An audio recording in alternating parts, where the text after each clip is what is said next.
This is a good example of what not to do in the landscape. You can see here there's a pretty vast expanse of a bed area in a front yard, but it's in a more of a natural setting. So here in southeastern PA we have a pretty decent problem with deer coming to browse on the plants, and a lot of these plants in here do exhibit deer browsing. You can see right here at the ends of the stems. So we can focus in right, that's an example of a deer browse. Here's another example of a plant that has been browsed and essentially killed by deer. There's 1, 2, 3, almost 4, 5. This is a great example of deer browsing.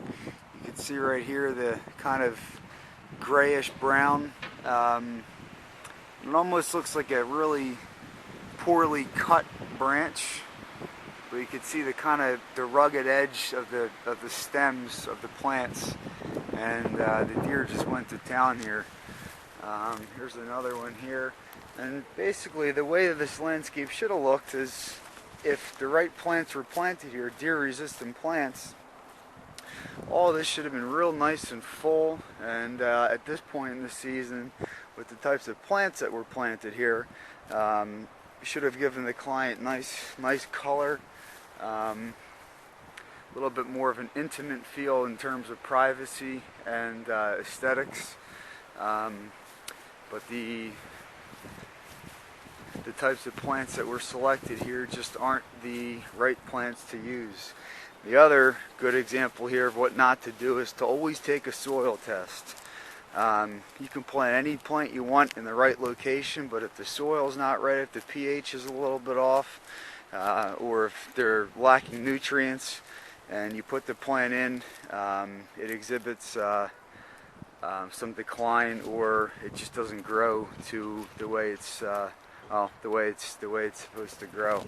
So what we are going to do here at Orser Landscaping is take an inventory of what types of plants that the deer have browsed on, and also take soil samples of different areas on the property, in the beds and in the turf.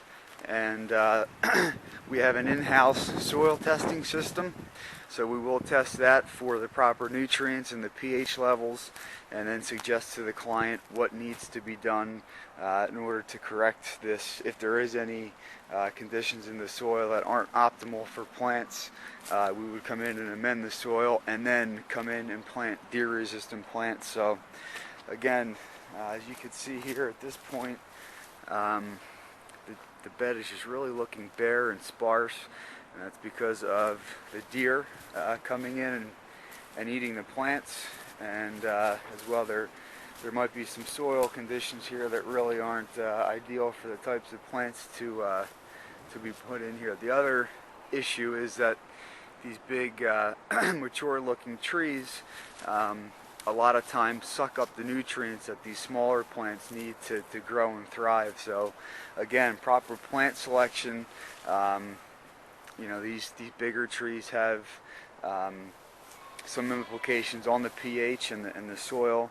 So again, we would come in here based on the soil results and amend the soil to where they need be to get these plants grown. And what we're going to do is just come in and, all these plants have to get ripped out. You can see here another one, just a great example of a deer browsing on the plant, and this is what it looks like when the deer browses on a plant right here. So if you have any concerns and issues about deer browsing on your plants, or if you think your plants have them browsed, give Orser Landscaping a call, and we'll gladly come out to assess your plants.